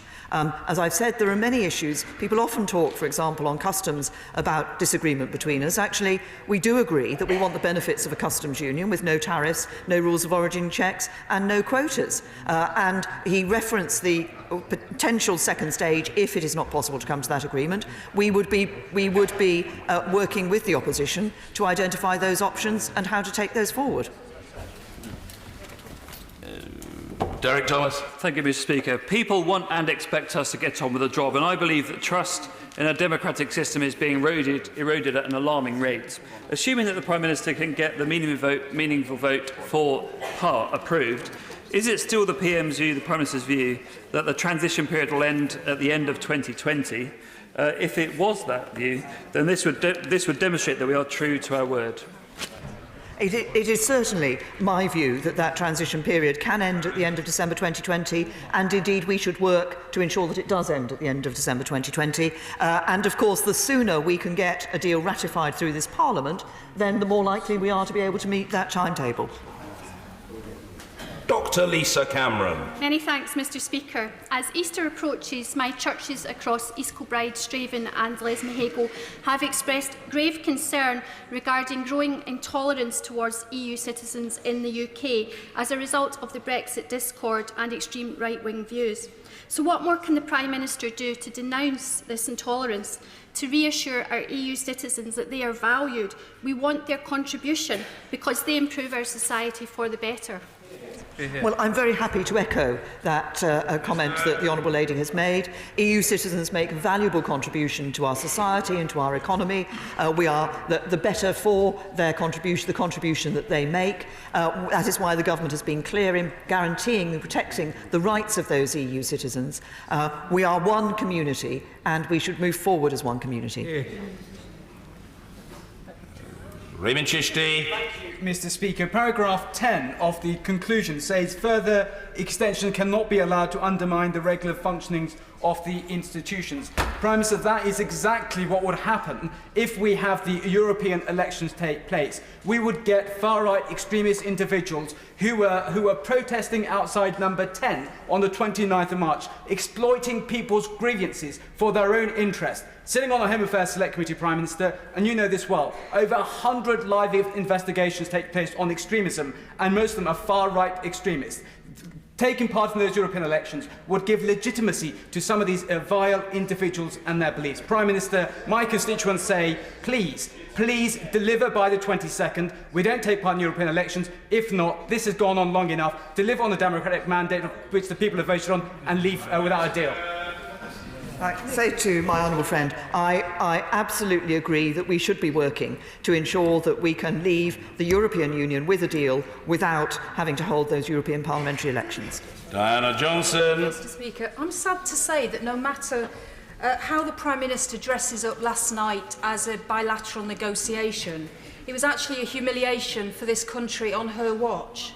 And I wondered, in the spirit of saying that she wants to compromise, can she just confirm for me and the many of my constituents who've been in touch about whether she is actually going to move off any of those red lines that she's put forward?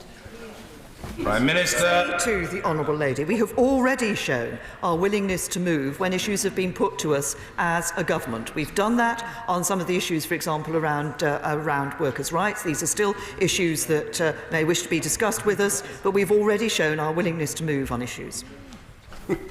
Stephen Kerr. Thank you, Mr. Speaker. Can I compliment the Prime Minister on her stamina?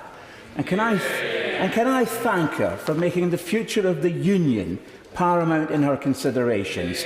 The last thing we need in Scotland is another divisive referendum. And I know that the people of Stirling want us to come together and resolve this issue. They want us to compromise. They want us to be grown up about this. Does the Prime Minister agree with this sentiment from Liz Cameron, the Chief Executive of the Scottish Chambers of Commerce? She said it would be a disgrace if any of those who claim to represent our citizens, if, come the 31st of October, the same late-night drama plays out all over again. My honourable friend is absolutely right. I think the responsibility for all of us on this House now is to come together to find a way through to ensure that we can get this done. And Patricia Gibson. Thank you, Mr. Speaker. The Prime Minister has repeatedly set her face against a second referendum, but she has also said compromise will be required and that she is what she is willing to compromise on is subject to negotiations with the Labour Party. If that is the case, how can she so categorically rule out a people's vote? And why is she apparently removing that option as part of any future negotiations and compromise conversations? Prime Minister. I refer the Honourable Lady to the answers I've given earlier in response to questions about a second referendum. Thank you, Mr. Speaker. Businesses have been increasing their stocks of raw materials, components and finished goods in order to avoid the damaging disruption of a no-deal departure from the EU. And in the process, they've incurred substantial additional costs on warehouse housing and have been tying up capital that otherwise would be available for investment. What advice would the Prime Minister give to businesses as to how long they need to continue with that process? The Minister. Can I say to my honourable friend, it's absolutely right, of course, to identify the uncertainties that businesses face and the actions that they're taking in the face of those uncertainties. I think what I would say to businesses is that I hope they would see that the government, in reaching out to the opposition, is genuinely trying to find a way through this and being able to do that within a timescale that gives them the certainty as soon as possible. Justin Matters. Thank you, Mr. Speaker. Given the government's motion on the EU on Tuesday could only attract the support of about 40% of her own party's MPs, what guarantees do we have, should she reach agreement with the Leader of the Opposition, that any deal could actually get the support of her own party? Well, I think the honourable gentleman will look and see that actually support for the withdrawal agreement has been growing on this side of the House. We are looking to see if we can find that, as he knows, that point of agreement with the opposition that would truly command a majority of this House and enable us to ensure that we can get the legislation necessary through. Matt Weston. Thank you, Mr. Speaker. Can I thank the Prime Minister for listening to the House and working with the European Union to avoid a no deal. A no deal would have cost manufacturing greatly, and Jaguar Land Rover, which is centred around my constituency, £1.2 billion a year, which would threaten its very viability. However, does the Prime Minister agree with her Secretary of State for International Trade that a customs union would actually, between the UK and the EU, would actually be the worst of both worlds? What we are looking for is to ensure that we can obtain the benefits of a customs union that have been identified in the political declaration. We are continuing to move forward on that. Of course, there is the question of trade policy. We believe it's right to have a good trade agreement with the European Union for the future, but also to have good trade agreements and an ability to negotiate those trade agreements with the rest of the world too. We conclude with a question from the distinguished chair of the Procedure Committee, Charles Walker. It goes without saying that I look forward to joining the Prime Minister in delivering Brexit in Broxbourne. So can I just say to the Prime Minister in concluding this, I have nothing left to say on Brexit until at least another week has passed. So will she join the rest of the House in having a few days off next week? And before she leaves this place tonight, can she suggest to the Chief Whip that he has a few solid 12-hour sleeps as well? Prime Minister. Can I thank my honourable friend for his sentiments? I'm sure everybody across the whole of this House is looking forward to the opportunity to actually take some time to reflect on the issues that we're dealing with in this House, to do this away from this chamber, and I will certainly pass his request on to the Chief Whip. Thank you. Order. Statement, the Secretary of State for the Home Department. Secretary Sajid Javid. With permission, Mr. Speaker, I would like to make a statement on the arrest of Julian Assange. This morning, after nearly 7 years inside the Ecuadorian embassy, Mr. Assange was arrested for failing to surrender in relation to his extradition proceedings. He was later also served with a warrant for provisional arrest, pending receipt of a request for extradition to stand trial in the United States on charges relating to computer offences. His arrest follows a decision by the Ecuadorian government to bring to an end his presence inside the embassy in London. I am pleased that President Moreno has taken this decision, and I extend the UK's thanks to him for resolving this situation. Ecuador's actions recognise that the UK criminal justice system is one in which rights are protected and in which, contrary to what Mr. Assange and his supporters may claim, he and his legitimate interests will be protected. This also reflects the improvements to the UK relationship with Ecuador under the government of President Moreno. These are